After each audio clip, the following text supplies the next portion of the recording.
مسئله به نظام درآوردن انتظام پیاده‌گردان در راه، مخصوصا در نزد بازار و автовокзал‌ها و مرکزهای سودا که در این منطقه شدتناکی حرکت وسایل نقلیات بیشتر مشاهده می‌گردد، منتظم در مرکز دقت راهبری بازرسی دولتی اتومبیلی قرار دارد و همروزه ناظران راه در پاسگاه و خط سیرهای پاترولی که به خدمت سفربر می‌شوند، حرکت پیاده‌گردان را نیز نظارت برده در بین آنها کارهای فهماندهی می‌گذرانند. باید یادآور شد که پیاده‌گردان یکی از اشتراکچیان فعال حرکت در راه محسوب می‌یابند و موافق طلبات قاعده حرکت در راه آنها عهدهدار هستند که با پیراه یا راهی پیاده‌گرد و هنگام موجود نبودن آنها با قسم همشفت راه حرکت نمایند. هنگام نبودن جزهای نامبرده راه غیر امکان بودن حرکت پیاده‌گردان با آنها، حرکت پیاده‌گرد با کنار قسم ماشینگرد راه مقابل حرکت واسطه‌های نقلیات اجازت داده می شود. پیاده‌گردان قسم ماشینگرد راه را از گذرگاه زیر زمینی و بالای زمینی پیاده‌گردی و هنگام نبودن آنها بعد از باوری حاصل نمودن که برآمدن به قسم ماشینگرد راه بی خطر است گذرند.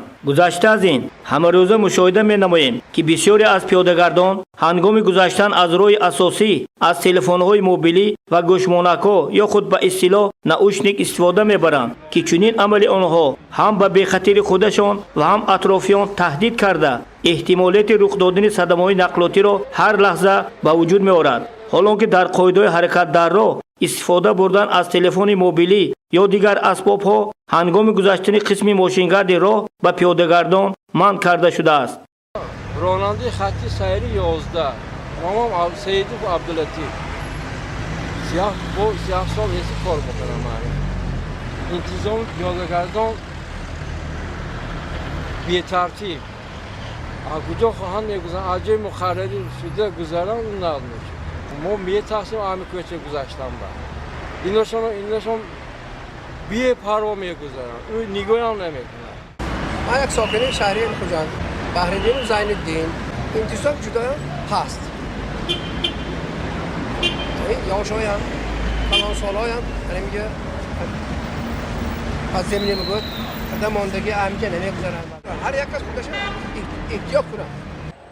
موافق طلبات ماده 340 قسم یکی کدسی قوایرانکنی ماموری جمهوری تاجیکستان برای قاعده حرکت در راه را ویران کردن پیاده‌گردان یا از جاهای مقرر نشده راه گذشتن آنها آگاهی داده می شود و یا به اندازه 81 نشان دهنده برای ساپا یعنی به اندازه 7 سامانی 25 درم جریمه تعیین کرده می شود. غیر از این وقتی که از حالت کنونی گذرگاه‌های زیر زمینی نزد داروخانه مرکزی شهر خوجند دیدن نمودیم، از جانب بسیاری از شهروندان در راهروهای زیر زمینی خودسرانه نقطه‌های سودا تشکیل کرده هر گونه لوحه و رکلام‌های خود را بی‌واسطه در بین راهروها گذاشتند. حتی فروشنده‌های مغازه‌ها مال محصولات خود را به بیرون برآورده به حرکت بی‌ممانعت پیاده‌گردان مانع‌های سنی به وجود آوردند. چنین حالت باعث آن گردیده است که بیشتر پیاده‌گردان سلامتی خود را به زیر خطر گذاشته با راه اساسی روا می‌کنند. آیا رئیسان بازار و مرکزهای سودا چنین منظره‌ها را نمی‌بینند و برای از بین بردن این نقطه‌های فروش غیرقانونی چرا چاره‌جویی نمی‌کنند؟ با مقصد بهتر نمودن انتظام پیاده‌گردان در کوچه و راه‌ها و پیشگیری همه گونه حادثه‌های راه نقلیاتی با اشتراک آنها در اساس نقشه چاره‌بینی‌های علاوه‌ای شعبه بازرسی دولتی اتومبیلی ریاست وزارت کارهای داخلی جمهوری تاجیکستان در ولایت سوخت از سنه 11 تا 20 فوریه سال جاری در مقیاس ولایت عملیات شرطی با نام پیاده‌گرد تشکیل و گذرانده شده ایستاده است.